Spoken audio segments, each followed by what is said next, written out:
Okay, we'll make a start. As you all got out of bed to get here for this first presentation of the day, I should start on time to reward everybody for starting their conference right at the beginning. So, good morning everybody. I'm going to very quickly introduce myself, then I'm going to explain what's going to happen over the next 60, well maybe 55 minutes, and then we'll get going. So basically you're starting your conference day here at MENT with me explaining how a Spotify type service is licensed by the music industry. So basically you've all signed up for an hour of copyright law and licensing, but we gave it a snappy title so you wouldn't realise that's what it was. So hopefully it will be interesting and entertaining as we go. But as I said, let me introduce myself. I should do that first. My name is Cooke.com, is my website. It is where you can check me out online if you so wish. And I am the founder and managing director of a company called CMU. So we're based in London, and we help people to navigate and understand the music business. And we do that in a number of different ways. So we report on the music industry every day. So we have our daily bulletin, the CMU Daily, comes out via email every day around about 11 a.m. London time. It's free, you should all sign up, and will land in your inbox every morning. Summarising all the key developments in music and the music industry from the previous 24 hours. So obviously today we're reporting on the latest Spotify stats. Spotify yesterday put out its latest statistics, 124 million paying subscribers on Spotify now. So that's one of the things we're reporting on in today's CMU Daily. If you don't like reading, some people don't like reading, we have a podcast. Also relevant for Spotify, isn't it? Kind of a podcast app now, isn't it? Forget the music. No, don't forget the music, that's what I'm here to talk about today. But we have a podcast called Setlist, comes out each Monday, where we discuss and talk about the key developments in music and the music business. As well as our media, we do lots of training courses, seminars, masterclasses on the business of music. We have our own programme. We do lots of training in the UK for organisations like the BPI and the MMF, and AIM, and the MU, and the FAC. There's a lot of music industry organisations in the UK that all have initials for names, and we work with most of them. So we do lots of training courses for the music industry. We also do online training, so you don't have to be in the UK to access our training courses. We've got a series of seminars coming up in February on music rights and March on marketing, which is online, so anybody can sign up for those if you so wish. As well as our training and our events, we also do lots of research, and that is why I'm here today. I'm here today to tell you about a specific piece of research that we at CMU have been working on for 5 years now with the Music Managers Forum in the UK. So that is what I'm going to tell you more about today, but one last round of plugs. That's where you can access all of our stuff, or if you go to completemusicupdate.com, that's our homepage. You can access everything from there. So this is one of our speed briefings. So I deliver these speed briefings all around the world, and the aim is over the next 60 minutes, I've already used up some of my 60 minutes, over the next 50 few minutes, I'm going to talk you through a big piece of research, as I say, that we've been working on with the MMF in the UK, which is our Dissecting the Digital Dollar research. And over the speed briefing, I'm going to try and explain to you how streaming services are licensed. So I'm going to talk you through the relationships that were struck up between the record companies, the music distributors, the music publishers, and the collecting societies, and the streaming services of the Spotify variety. So throughout this presentation today, I'm going to say Spotify a lot. When I say Spotify, I mean an on-demand audio streaming service. So you could insert Apple Music every time I say Spotify. You could say Deezer, Tidal, any of those services. YouTube, a little bit different. SoundCloud, a little bit different. Facebook, even though those deals were done 2 years ago, no one has yet to explain to me how the Facebook deal works. Don't think anybody knows. As for the TikTok deals, nobody knows. Okay, but Spotify, Apple, Deezer, Tidal, they all have very similar relationships with the music industry, and that is what I'm going to tell you about today. And in the process, I'm going to tell you how Spotify works out every month what money is owing to each artist, to each songwriter, and the labels and distributors and publishers and societies that work with and represent those artists and songwriters. I'll warn you now, it's quite complicated. So we're going to cover quite a lot of ground in our 50 minutes. I talk quite fast. I know most of you are listening in a second language, so I will try not to go as fast as normal, but we do have quite a lot to cover, and hopefully you will keep up. So, this is all about streaming, and we all know that the story of recorded music over the last 15 years, actually now the last 20 years, has been the story of the steady shift to streams. The shift from a record industry that used to sell plastic discs, to a record industry that monetized downloads, to a record industry that monetizes streams. And this has been the trend for 5 years now across the world. CD sales continue to decline, downloads peaked about 2013 and have been in decline ever since, and for the last 5 years, all of the growth has been in streaming. It is worth acknowledging that the journey is not yet over. So if we look at all the money that came in for the global record industry in 2018, I don't yet have 2019 figures. They are arriving next month, I think. But if we look at 2018 figures, they approximately break down like this. So you will see that in 2018, a quarter of the record industry's income worldwide still came from selling plastic discs. So physical isn't dead. Now, has there been a vinyl revival in this part of the world? We've had a vinyl revival in the UK and in the US. Vinyl sales are up, but they're not up that much. So that little grey box on the left-hand side is your vinyl revival. Most of those physical sales are compact discs. Now remember, these are global figures. The 5 biggest recorded music markets in the world, by a long way, the 5 markets that bring in by far the most money to the record industry are the US, Japan, and then the big 3 European markets, Germany, France, and the UK. Japan's second biggest market is still a CD market. Japan still makes way more money selling CDs than anything else. Germany was a CD market until last week. Well, no, last year. Okay, Germany is tipping. Germany is now finally becoming a digital market, but only just. So Japan and Germany skew the figures. In some countries, the US, for example, biggest recorded music market, CD sales, and throw vinyl in there as well, are less than 10% of the market. So in the US, digital dominates. And of course, in many emerging markets, where there never really was a CD market, digital, and by that I really mean streaming, has already come to dominate. So it is the streaming bit that we are most interested in the middle there. And in 2018, streaming was just under 50% of recorded music revenues. In 2019, it would have passed 50%. We don't quite yet know what the total tally is. They're still working it out. But it will be more than 50% of the recorded music revenues in 2019 will have come from monetizing streams. So, there's some stats if you're interested. But they're 2018 figures. The 2019 figures will be here soon. Which brings us to the Dissecting the Digital Dollar project. So as I say, we've been working with the Music Managers Forum in the UK on this project for 5 years now. The MMF in the UK is the biggest organisation that brings together artist managers in the world. Okay, so the UK managers have by far the biggest and most proactive of all the MMFs, although of course there are also great equivalent organisations in countries all over the globe. But just for reasons of history, because MMF UK was set up first, it's had more time to grow, and it's the biggest of the management trade bodies in the world.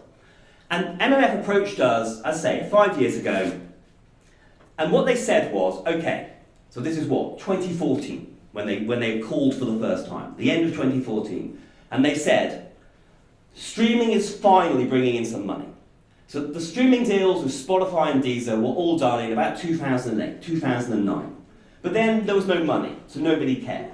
And we had a few years of those services. Early adopters were signing up, mainly to the free version. Slowly but surely people were being converted to the paid-for version. But the total money coming into the music industry was nominal. But by 2014, certainly in markets like the UK, significant sums of money were coming through. And so what was starting to happen was, on the one day of the year, when the artist suddenly takes an interest in their royalty statements, and they sit down with their manager, and they say to their manager, okay, let's say they're signed to Sony. Okay, Sony says that I'm due £10,000, euros, dollars, whatever, for streaming last year. The artist would say to the manager, what does that mean? How does Sony know that I am due £10,000 for my streams last year? What did Spotify pay Sony? How did Spotify know what to pay Sony? What does it mean? And the managers had to say to their artists, we've no idea what that means. We weren't involved in negotiating the deals in 2008. Nobody told us about the deals, certainly didn't consult us about the deals. We have no idea how these deals are structured. So they would phone up their contact at the label. Who is the manager's contact at the label? A&R. You ask A&R, how does streaming work? How are these deals structured? A&R will tell you, no idea. Don't know, weren't involved. That was business affairs, legal. We weren't involved in those deals. So the managers started phoning the MMF in the UK and said, well, do you know how these deals are structured? And the MMF said, no idea. Okay, we weren't consulted, we weren't told. So the MMF phoned us and said, okay, can you go and talk to the people who negotiated these deals on both sides? People at the labels, the publishers, the societies, the distributors, at the streaming services, the lawyers who represented all parties, and try and work out how this works. And so that's what we did. And so we spoke to nearly 50 people in total who had been involved in some way in the evolution of streaming, of the early days of the streaming business, to work out how this side of the industry, how these licensing deals are structured. And then we published a report on that. That then rose a whole load of questions. So we then had a whole load of debates about those questions. We had another report summarising the debates. And then that threw up other topics for consideration. The fact that record deals were evolving. The fact that there was no transparency in the streaming space. The fact there was all this data coming through that we didn't quite know what to do with. And the fact that on the publishing side, as you'll see in a minute, it's even more complicated. There's a general rule, isn't there? Anyone who works on the copyright side of the music industry, labels, publishers, you will know that when it comes to music copyright, however complicated it may seem with recordings, it's always 10 times more complicated with songs, for various reasons. And that's especially true in streaming. So we've been publishing all these reports, all of these guides, we continue to do that work. If you go to our website, or indeed the MMF UK website, you can download some of those guides for free, or you can buy a book which brings all of the work together into one place. Actually, we're about to bring out an updated version of that book, hopefully next week. So maybe hold off a week, because I've updated it, because quite a lot has changed over the last 2 years. But my aim over the next half hour is to give you the basics in 10 steps of how this works, how the streaming services are licensed, and how the money gets distributed. Just to give you a sense of how complicated it is, if we think about a compact disc, okay, a CD, for those of you in the room old enough to remember when the record industry was primarily in the business of selling plastic discs. When we look at a compact disc, if we think of a compact disc from a copyright and royalties perspective, a rights and royalties perspective, this is basically how a CD works. So at the heart of it all, we have a record label. A record label would usually seek to own the master rights, so it can do whatever it likes with the master rights, because the label owns them, or at the very least, controls them under license. So the label can do whatever it likes with a recording, so it presses those recordings onto discs, and it sends those discs off to record shops. But the record company does not control the copyright in the song that is contained in the recording. So the record label needs to get a license covering the song rights. That is usually done through the collective licensing system. In each country, there will be a collecting society that can provide a mechanical rights license to the label so that the song rights are covered. So then what happens is, record shop sells a CD, takes a cut of the money, passes it to the label, possibly via a distributor, who takes a cut of the money, and then once the money is on the label's table, the label has to do two things before it can bank that money. First of all, it has to pay whatever is due under the mechanical rights license to the collecting society, who then pay the publisher, the writer, whatever. And then, of course, they then have to go to their record contract with the artist and work out what it is that they have to pay the artist, get the artist their share. And then everybody's paid. The record shop doesn't even have to know any of that is going on, and then providing the label has its mechanical rights license and it pays royalties to its artist, everybody is happy. So this is how it works on a CD. This is how it works on streaming. So you will immediately see that it's a little bit more complicated. So what I'm going to try and do now, in these 10 steps I keep promising, is talk you through what is going on here. So are you ready for me to explain this diagram to you in 10 steps? Okay, good, right. So, first things first, step one. I've already alluded to this. anyone who works in the music industry, you know this. When we talk about music copyright, we talk about music rights. There are two sets of music rights. Copyright law treats songs and recordings separately, so the music industry treats songs and recordings separately. So we have recording rights, which are owned, controlled, created by artists and record companies, and the record industry's collecting societies. And then we have song rights, or what we sometimes call publishing rights, which are created by songwriters and possibly controlled by publishers and the collecting societies that the writers and the publishers are members of. So we have two sets of rights, song rights and recording rights. This is important for streaming services like Spotify because by definition they are streaming recordings of songs. So they are exploiting both sets of rights. And whereas with the CD, it was decided that it was the record company's problem to sort out the song rights, it has been decided with digital that it is the platform's responsibility to sort out the song rights. Labels are no longer getting involved in licensing the song rights that are contained in the recordings that they publish. So it is Spotify's problem to ensure that they have licenses covering both recording rights from the record industry and song rights from the music publishing sector. Okay, that was step one. Step two, another little bit of copyright law for you. Copyright is all about control. Copyright can seem very complicated at times, and it does get quite complicated quite quickly. But the basic principle is really simple. What copyright says is, you create something, because of copyright, you can now control what happens to that something. So you write a song, because of copyright, you now have control of what happens to that song. You record a track, because of copyright, you now have control of what happens to that track. So copyright is all about control. And actually, copyright law is more specific than that. Copyright law will say, actually, as a copyright owner, you have a number of different controls over your song or your recording. Now, the exact list varies from country to country, because every country has its own body of copyright law. So different countries have slightly different lists of controls. They will also use different terminology. So in different countries, different words will be used. They also don't call the controls controls. Every copyright system has its own way of referring to this. In the UK, our copyright law calls them the acts restricted by the copyright. Doesn't really make sense. It's the controls that you get with the copyright. So here we go. 6 controls that most, not all, but most copyright systems will provide. These 6 controls. The reproduction control, that's the true right to copy, distribution, rental, adaptation, public performance, and communication.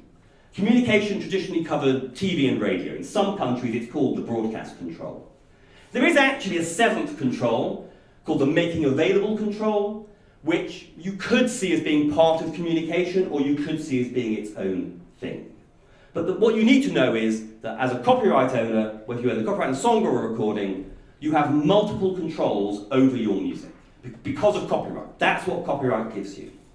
In the music industry, we tend to ignore the terms and jargon in copyright law, and we give it different terms and different jargon.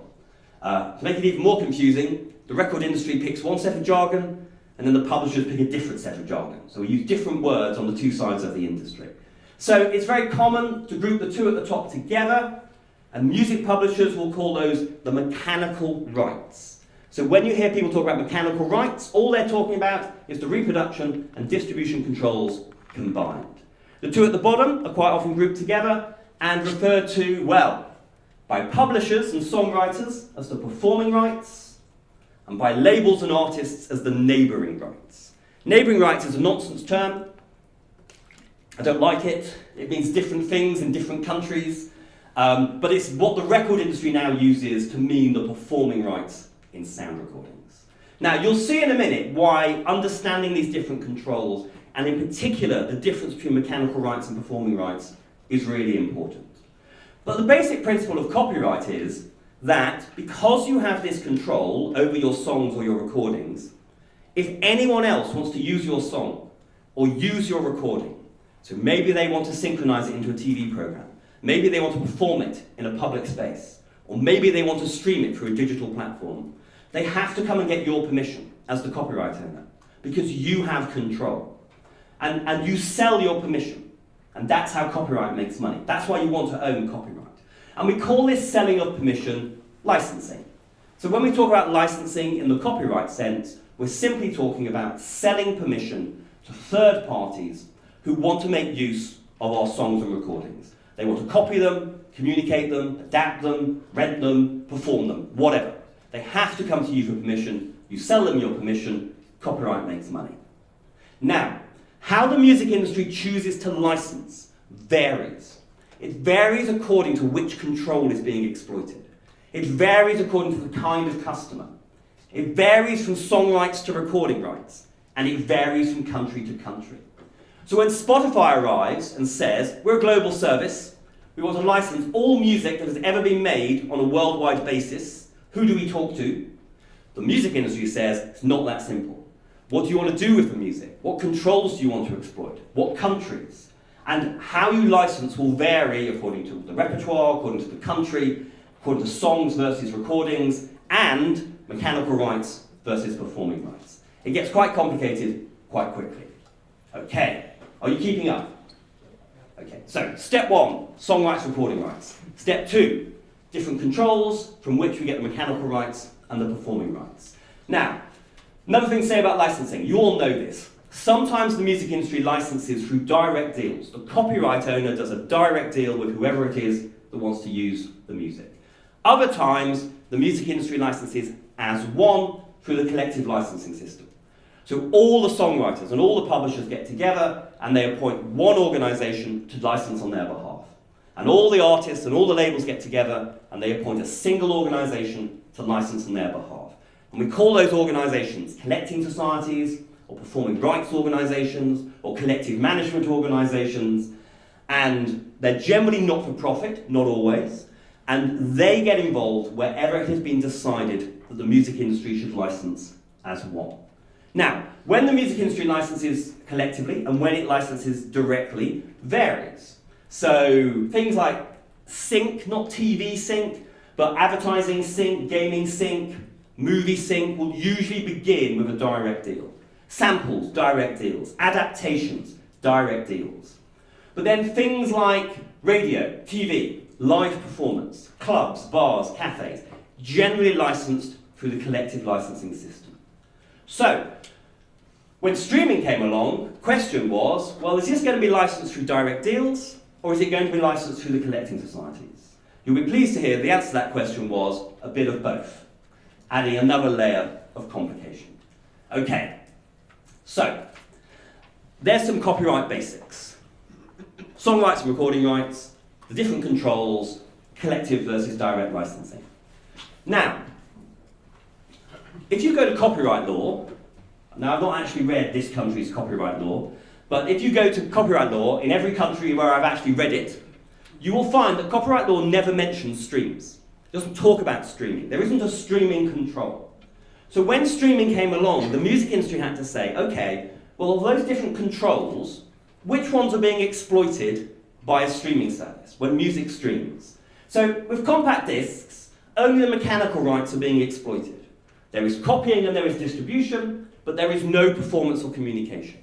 With traditional radio, where the DJ plays in the studio from CDs and vinyl, there's only communication. Only the performing rights are being exploited. There is no mechanical copying going on. It was decided by the music industry that a stream was both a copy and a communication at the same time. That's not in law, that's just what the music industry decided in the late 2000s. So if you are setting up a Spotify type service, you'll need a lot of money. But as well as having a lot of money, what you will need to do is not only do you need to license song rights and recording rights, you need to ensure that those deals cover both mechanical rights and performing rights in the songs and the recordings. Otherwise, you're not licensed. In some countries, that doesn't make any difference. In other countries, it now means on the song side, you're going to have to do 2 sets of deals for the same songs. One for the performing rights and one for the mechanical rights. So you can see complication on top of complication on top of complication. Okay, so let's get into some licensing. So you want to set up your streaming service. How do you get your licenses? Well, on the recording side, it's all done through direct deals. So in most countries, the record industry have collecting societies, which license radio and TV and clubs. But if you go to that collecting society and ask for a streaming license, they will tell you they can't give you one, because their members, the labels and the artists, have not given them permission to grant that license. So you can't get a streaming license from a record industry collecting society. So instead, you have to go to the record companies and the music distributors. So if you were launching a global service and you wanted global catalogue, and especially the Anglo-American catalogue, you would begin with the major record companies, Sony, Universal and Warner, who are hugely dominant when it comes to Anglo-American repertoire. They're also very dominant in quite a lot of the continental Europe repertoire. Once you get into Latin America and especially Asia, less dominant.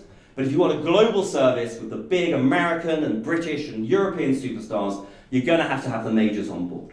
So you do a deal with Universal, Sony and Warner. All three of the majors also have distribution divisions, label services divisions, where they represent the rights of independent labels. So Warner has ADA, Sony has The Orchard, Universal have two, both Ingrooves and Caroline. You might be able to get the ADA catalogue bundled into a Warner deal, and an Orchard catalogue bundled into a Sony deal, and a Caroline and maybe now even an Ingrooves catalogue bundled into a Universal deal. So you've got the majors and any of the independent labels that they work with.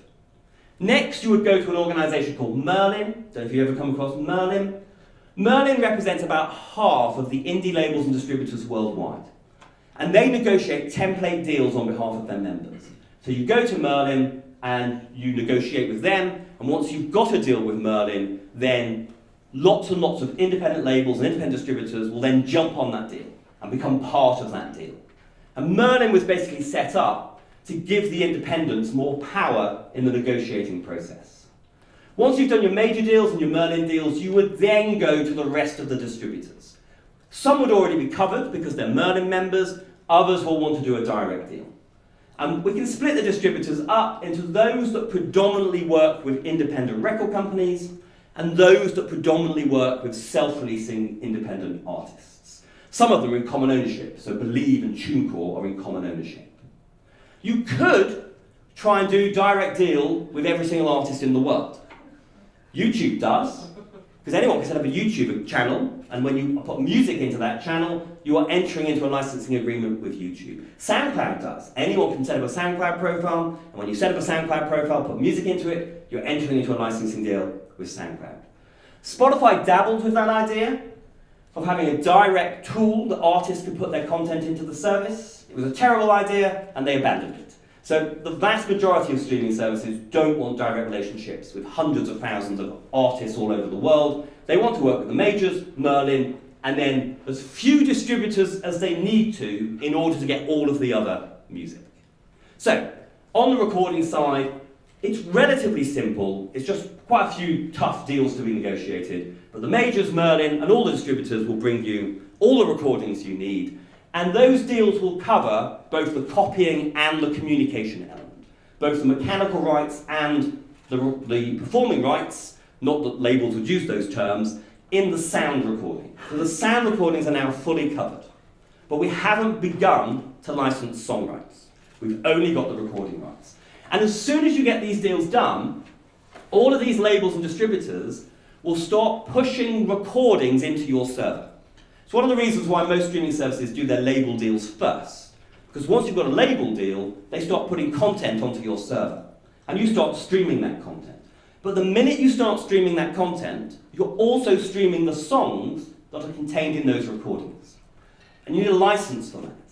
And so you say to the record companies who provided you with this content, okay, how do I license the songs that are contained in your recording? And the labels will say, don't know. And so you'll say, well, do you know who controls the songs in those recordings? And the label will say, don't know. And you'll say, well, do you know the unique identifier for the copyright in the song? Okay, what's known as an ISWC. And the label will say, we don't know. Okay, not our problem. So you've got all of the recordings on your system, now you need to sort out the song rights. And it gets complicated on the song side for various reasons, not least because sometimes song rights are licensed through the collective licensing system, and sometimes they're not. So your starting point would be to go to the collecting societies. And you would go to every single song-right collecting society in the world. There's a lot of them.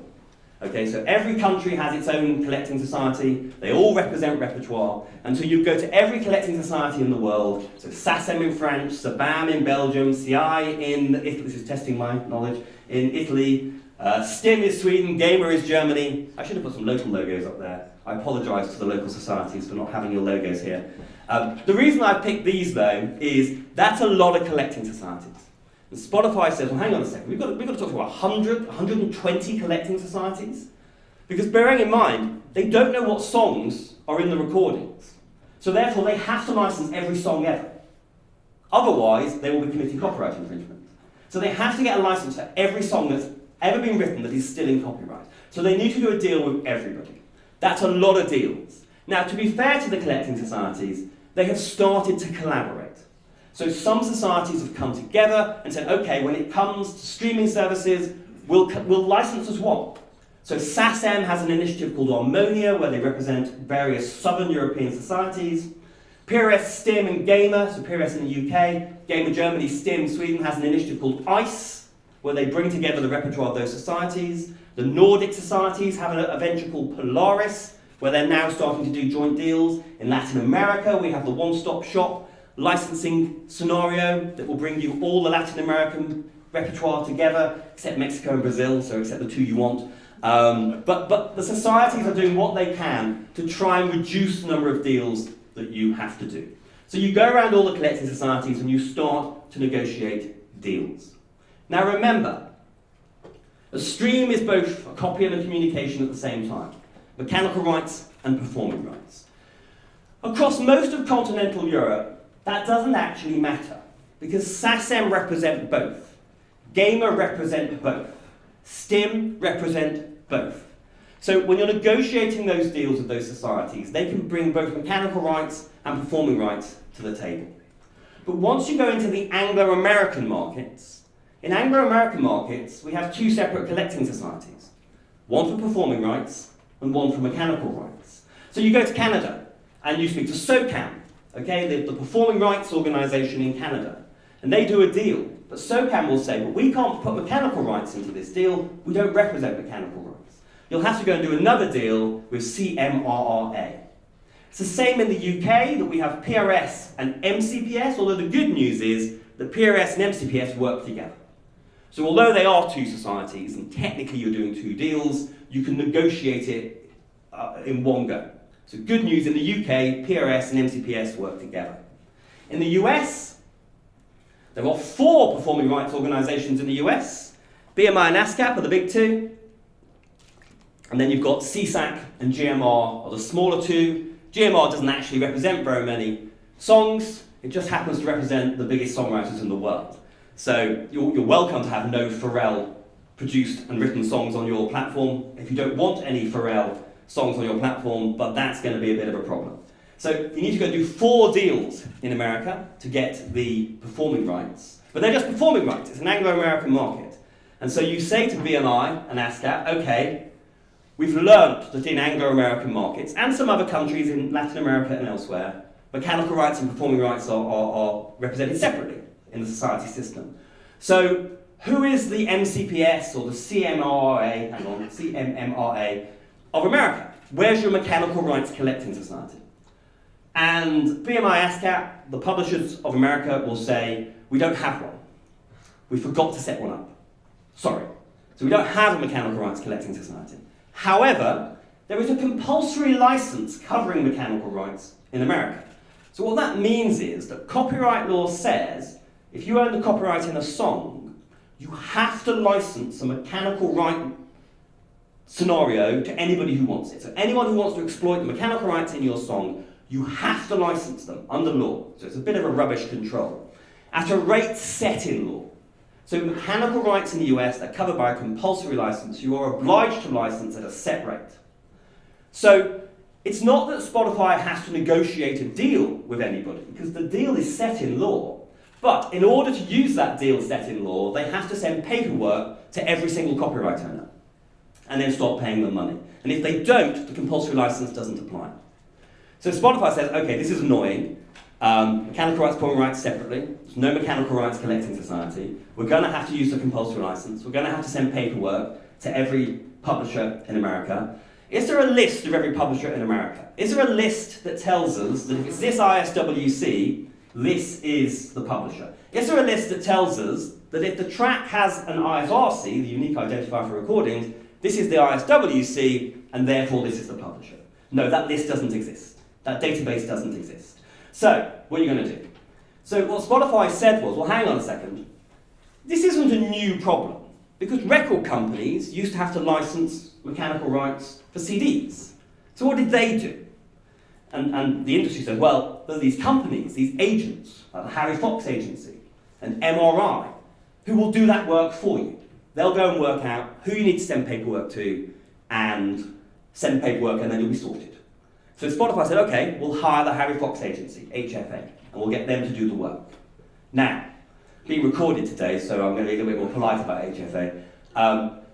Some people in Europe would say that HFA, the Mechanical Rights Agency in America, wasn't the best mechanical rights management company in the world to start with. But to be fair to HFA, when a record company went with a CD and said we need to sort out the mechanical rights in these songs on this CD, what was the label saying? The label was saying, okay, here's a new album, 10 tracks, so we need to sort out licensing on 10 tracks. But actually, do you know what? The band wrote 8 of the tracks, or co-wrote 8 of the tracks, so we can help you with that. And we know who the co-writers were. Maybe there's a cover version we don't really know. But so that's what the detective work that you need to go and do. So that's how it used to be. Spotify arrived when it launched in the US with 30 million tracks on their system. And they said to HFA, we have 30 million tracks. We need to license every one of them. We have no idea who wrote any of the songs. We have no idea who published any of the songs. We don't even know what the songs are. Because the song might be called Hello. Doesn't tell you what the song is. Okay, the track might be called Hello. Don't know what the song is. Eminem is currently suing Spotify in the US over his track Lose Yourself. I did a check of the ISWC database. There are more than 100 songs called Lose Yourself, none of which are Eminem's song Lose Yourself. So this was a massive problem in the US. And what it meant was songwriters didn't get paid, and independent publishers didn't get paid. This is America. When people don't get paid, they sue. And because of a quirk of American copyright law, you could sue for up to $150,000 for every single song that's streamed without a license, even if it was only streamed once. Hence why Spotify was sued for billions of dollars from publishers and songwriters who hadn't been paid. Now, this is mad, everyone knows it's mad, and so the good news is that a new piece of legislation was passed in America last year called the Music Modernization Act. It's changing American copyright law, and as of next year, there will be a mechanical rights collecting society in the US for the first time called the MLC. So we will have a mechanical rights collective in the US, so that the US will become like the UK and Canada. You will still need a separate license for mechanical rights, but at least there will be a collecting society that can provide you with that license. Okay, so the split between mechanical rights and performing rights is important because it sometimes means, certainly in the Anglo-American markets, that you need to do 2 deals instead of 1. But we have an added complication, which is that in the early days of streaming, the major publishers, Sony ATV, Warner Chappell, Universal, and BMG and Cobalt, decided that they didn't want to use the collective licensing system for streaming. They wanted to do direct deals, because they thought they would get more money if they did direct deals. And to be fair, they were right. The rates went up once the big publishers started doing direct deals. And so, Sony ATV, Universal, Warner Chappell, BMG, Cobalt do direct deals for their Anglo-American repertoire in about 45 markets. So in about 45 markets, when you go to the collecting societies, even if you go to PRS in the UK, IMRO in Ireland, ASCAP BMI in the US, SOCAN in Canada, APRA in Australia, they will say, well, for the big publishers' repertoire, Anglo-American repertoire, in these 45 markets, You'll have to do a direct deal with the publisher. The society can't help you. Once the big publishers were doing it, the small publishers wanted to do it as well. So some have formed an organisation called Impel, which represents a bunch of independent publishers, but actually companies like Downtown and Concord and Peer Music and Wixon are all now doing direct deals, just like the majors are. So for Anglo-American repertoire in about 45 markets, the collective licensing system can't help you. So you're going to have to go and do direct deals with music publishers. Although, are you ready for one last complication? Even in Anglo-American markets like the UK and the US, the publishers don't control the performing rights in their songs. The collecting society controls the performing rights in their songs. In Anglo-American markets, the publishers do control the mechanical rights outright. That's just the way publishing works in those countries. But they don't control the performing rights. PRS, IMRO, ASCAP, BMI, SOCAM, APRA, they control the performing rights.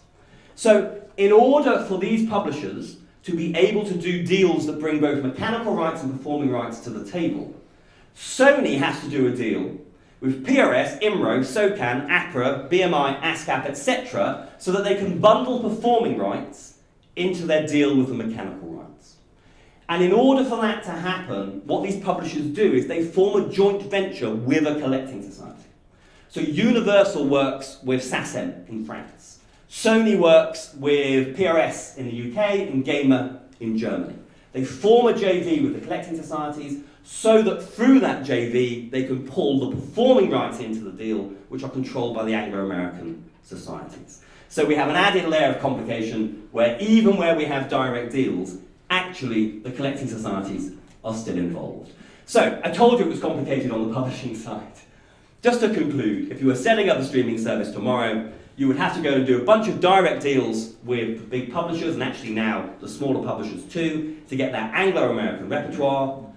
In the main, they would bundle the performing rights in through their JVs with the collecting societies, and then once you've done that, you have to go to every other collecting society in the world. Some may be working together through ICE or Harmonia or the One Stop Shop to simplify it a little, but in some countries you're going to have to do two deals, one for performing rights and one for mechanical rights. And of course, in some countries, there are more than one collecting society for performing rights. It's not just the US, where we have BMI, ASCAP, CSAC, GMR. I think Brazil has 6. I think that might be the most. And in those countries, you'll have to go and do deals with all of them. Again, sometimes they do collaborate. I think they do in Brazil. Okay, right. So, how are we doing for time? That's who you have to do deals with, okay? On the recording side, labels and distributors. And on the song side, most of the publishers for Anglo-American, and then the societies for everything else. But what is the deal? Okay, all we know now is who we're going to do the deal with. What does the deal actually look like? And streaming is first and foremost a revenue share business. So what the streaming services say to the labels, the distributors, the publishers and the societies is, we will share our revenue with you. Now, every deal that is done is different. And most of those deals are secret. However, in the main, a label or distributor will be seeking a rev share of between 50 and 60%, and a publisher and a society will be seeking a revenue share of between 10 and 15%. These deals come up for renewal every 2 to 3 years. What we've seen over the last 10 years is that the label's share has come down and the publisher's share has gone up. So the first round of deals, the labels were at the upper end of that bracket and the publishers were at the lower end of that bracket, and it's flipped. The publishers now are at the upper end of their bracket and the labels are getting down, sort of lower down, like 54, 55% rather than 60%. So that's the approximate revenue share at the heart of the deal. So that would mean that the money would approximately split up like that. So that the recordings, the labels and the artists get the biggest share. The DSP means digital service provider. So that would be Spotify. Spotify is then getting the next, and then the songwriter and the publisher are sharing the smallest slice down there. But I say it's revenue share. What does that mean? It's actually revenue share based on consumption share. Okay, the next slide is the complicated bit. Are you ready for the complicated bit? Everything so far has been easy. This is the complicated bit. This is actually how the money is shared out every month. You might be aware that about twice a year, a little JPEG does the rounds on the social media with a sort of a menu of the per stream rates for all the streaming services. And it will tell you that Apple pays this per stream, Spotify pays this, Deezer pays this. It will nearly always tell you that Apple pays 2 to 3 times more than Spotify. There is no per stream rate. It doesn't exist. So whenever you see lists like that, those are wild approximations based on a relatively small data set. Also, Spotify licenses its free service and its paid-for service separately. You will earn 10 times more on a premium stream than a free stream. So if you see a single Spotify rate, what has happened there is that the free rate and the premium rate have been averaged out, which is why Spotify looks like it's paying so much less than Apple. Actually, a Spotify premium stream and an Apple premium stream are more or less the same. Apple probably are paying ever so slightly more, but only slightly more. But crucially, it's revenue share based on consumption share. So let's do some maths. What happens every month is that Spotify says, okay, let's pick a market. In France, last month, we made, I don't know, let's say 10 million euros in subscription income. Okay, so we had 10 million euros in subscription income in France last month. If we look at every track that was streamed in France last month, 20% were Universal Music owned recordings. So we are going to allocate 20% of our revenue to Universal, okay, which will be 2 million euros. So we're going to put 2 million euros aside. So, okay, that is Universal Music's allocation. We then have a rev share deal with Universal. So for easy maths, let's say it's 50-50. Universal will be getting slightly more than that, but let's say it's 50-50. So we said, okay, we had 10 million euro, 20% of streams with Universal recordings, so we put 20% of the 10 million to Universal, 2 million, 50-50 split, we pay 1 million of that to Universal. Then you repeat the maths for Sony, and you repeat the maths for Warner, and you repeat the maths for Merlin, and you repeat the maths for every distributor that you have. That's just the recording rights. Then you repeat the maths for Sony ATV, Universal Publishing, Warner Chappell, all the collecting societies, and you keep doing the maths until everybody's been paid, the hope being that after that, about 30% of the money is left on the table. And that's what Spotify gets to keep. Then once the money has been handed over to the labels, the publishers, the distributors and the societies, they also get a spreadsheet of all the tracks and songs that have been streamed, and then they then share it with their artists and the writers. Or maybe they don't. But in theory they should. So that's what's happening every month. Now just very quickly, there are other elements to the deal, which I'm not going to say a great deal about, but there may be some minimum guarantees in the deal. Because when these services launch and say we'll share 70% of our money with the music industry rightly says we don't have any revenue. And 70% of nothing is nothing. So you might put some minimum guarantees in the deal, especially for the first few deals that you do with a service. So that might be a per play minimum. That's where you do get a per stream rate, because there's a minimum rate per stream. But it may also be a minimum per month or a minimum per subscriber. And so the minimum will go in the deal, and if it's a new deal, there will probably be, well certainly all deals will have advances, everyone likes being paid up front. For a startup company, the majors and Merlin would demand equity in that company. And also, the music industry likes passing all its costs on to the services. So any legal costs, admin costs, IT costs, will invoice Spotify for all of that. So that are the other elements of the deal. But finally, one last complication. So, I've explained the deals that you do. Labels, distributors, publishers, societies. We know what the deal is. It's rev share, but it's revenue share based on consumption share. We know what sums are being done every month. But here's one last complication, which I've alluded to at various points already, particularly when we were discussing the situation in America. Which is, remember, the services don't know what songs they are streaming. So on the recording side, it's quite straightforward. The assumption is made, well, if Universal Music uploaded the track, they must own it, or at the very least control the copyright in it. That's actually a rash assumption, but it's the assumption that is made. If Universal upload the track, they control the copyright. When that track gets streamed, we allocate it to Universal, Sony, Warner, etc. But what about the song? Because as I've said at various points, Spotify doesn't know what songs it is streaming. It knows the track titles, but it doesn't know what the song is, let alone who wrote the song and who published the song. And the record companies don't tell them. And there is no central database that you can plug into that will tell you. And so what happens is, every month, Spotify sends Sony ATV, Warner Chappell, Universal, PRS, SACEM, Gamer, Stim, every licensing partner, a spreadsheet of every single track that was streamed. And they say to their licensing partner, you work it out. Okay? We can tell you the track title, we can tell you the ISRC, the unique identifier for the recording. You work out which of those are your songs. And so the publishers and the societies have to go down that spreadsheet line by line and say, one of ours, one of ours, one of ours, not ours, not ours, not ours, one of ours, one of ours. But remember, songs are often co-written, and therefore the copyright's co-owned. So it will be 22% ours, 33% ours, 46% ours. Down every line, this is billions of lines of data. And then they go back to Spotify and they say, we've worked out that we were 17% of consumption, so we get 17% of revenue allocated to us, and then we take 15% of that. Now, that's a lot of work. And so a lot of collecting societies and publishers outsource this crucial bit of work, matching the recording to the song, which actually means matching the ISRC, the unique identifier for the recording, with the ISWC, the unique identifier for the song. Some societies have invested a lot of money in building technology that can do this process. Other societies then hire those societies to do the work. So ICE do this, SACEM do this, SOCAN do this. Also, there are companies that do this. NMP does it, Back Office in Latin America, MENT in Switzerland, and then the American companies HFA and MRI. They're all matching ISRCs to ISWCs. Now, obviously, once you've matched it once, you've matched it.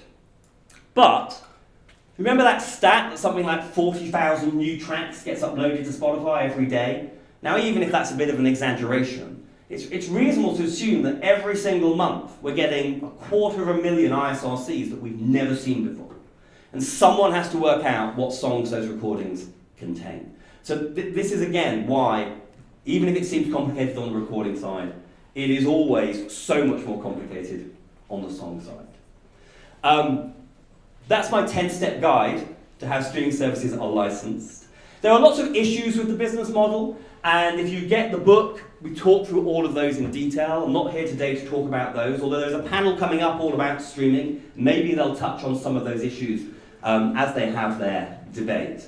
I would say one last thing, and then we probably will have to wrap up, which is that on top of everything I've talked about today, there is one other massive challenge that everybody in the music industry has been trying to deal with over the last 10 years, which is that streaming is a fundamentally different business to discs and downloads. In the era of discs and downloads, it was all about upfront money. Hype around release, sell as many copies as you can in the first couple of months, and get the money. In the streaming age, it's not about upfront money. It's not about hype around release. It's about sustained listening. It's about people coming and listening to your track again and again and again and again, every month, every week, for the next 10 years. And that requires a different kind of marketing. So today I've been talking about copyright, licensing, legal stuff. But there's a huge marketing element to this. And the whole music industry has been learning what to do about this. How do we persuade people to keep coming back and listening to our music again and again and again and again and again? Because obviously, eventually, you'll get to the point where you make more out of streaming than you do out of selling discs and downloads. So, for streaming to work, as a rights owner, as an artist, as a songwriter, first of all, you need to be licensed. You need to be efficiently licensing your music. So you need to be part of a label or a distributor that has the deals. On the publishing side, you need to have really good data. Because if you don't have really good data, you won't get paid. Any songwriters in the room, if you don't agree a split, agree it, document it, log it with your collecting society, and then get a publisher to check every other database across the music industry, there's a very high chance you won't get paid. But beyond all of that, there's then the marketing challenge of how do you persuade people to listen to your music again and again and again and again and again every day for the next 5 years. Because at some point you will start making more money out of streaming than you ever would out of selling discs and downloads. I know that's a lot of information for a Thursday morning, near the afternoon. we've got a panel coming up which is also going to be delving into all things streaming. There's possibly a chance for one question if anyone has a really good question. Does anyone have a really good question? Now it's a pressure, a really good question. Anyone want to ask? Yeah, I'm going to have one question. About the Song Trust platform. Oh. Okay, so what about Song Trust? What do they do? They're like administration for songwriters. Correct. So that's to do with this idea of if you're a self-published songwriter, just logging your song with your local collecting society arguably is not enough to ensure that you're getting paid. And that's where a company like Song Trust offers you a service. There's another company in the UK called Centric that offer a similar service. And they allow you as an independent songwriter or as an independent publisher to lock into their platform. Their platform then talks to collecting societies all over the world. It talks to databases all over the world. And they are helping you to make sure that the data is right and in the right places so that you are getting all the money that you are due. The money then passes through their bank account and they take a cut. So you have to make the decision, is it worth the cut that they're going to take? But companies like Song Trust and Centric are very much trying to tackle a lot of the issues I've talked about today on the song side. Yes, okay, we've got to get the mic just so you've got them on the recording. So we'll do one more question and then I will have to wrap up because I promised on LinkedIn yesterday that I'd finish on time. Yeah, sorry, that's great, Chris. I just want to say that the problem with this gentleman's question is that it assumes this idea that they're going to get paid per stream. And this is a problem when people are conceiving of their independent songs because you've just explained that no one's going to get paid per stream and therefore it doesn't work. It's like talking two different languages within which there's a big desire to think that you're going to get paid. I suppose you do get paid per stream, but the point is there isn't a rate. So I suppose the point is when people say, I had 1 million streams last month, how many times you were streamed is irrelevant. What matters is, of all the streams, what percentage were yours? That's the subtle difference. It's not that you're paid 0.1% every time you're streamed, or whatever it is. It's that, of all the streams that happened, what percentage were yours? So if you're Drake, and you've got a new record out, in the month Drake has a record out, he's probably, 5% of all streams. So 5% of all money will be allocated to Drake, and then he'll, through his label, get his share. Obviously, as an independent artist-songwriter, you're 0.000000001% of total streams. So yes, it's getting your head around, actually, how much you earn month to month will vary. We have approximations. In the UK, we say if you have 1 million streams, you probably earn about £4,000 on recordings for 1 million streams in the UK. Okay, it varies from country to country. But it's an approximation. Sometimes it will be higher, sometimes it will be lower, based on all the variables that I've talked about today. So yes, it is hard to get your head around that. And the reason why the MMF commissioned us to do this is to educate managers on those complexities. I am out of time, so I'm going to get out of the way for the panel that's coming up now, but you can download these slides if they are of use to you, or you can buy the book, which goes into it all in even more detail. And while you're doing that, why don't you sign up to the CMU Daily Bulletin and the Setlist podcast. And if things change, and they probably will, we will explain what's happening in our Daily Bulletin and on our podcast. Thank you for listening. Do stick around for the panel that's coming up, because it very much follows on from what I've been talking about today. We'll just do a 2-minute stage change, and then the panel's going to kick off immediately. So don't go anywhere. But thank you for listening, and I hope you have a good rest of MENT. Thank you.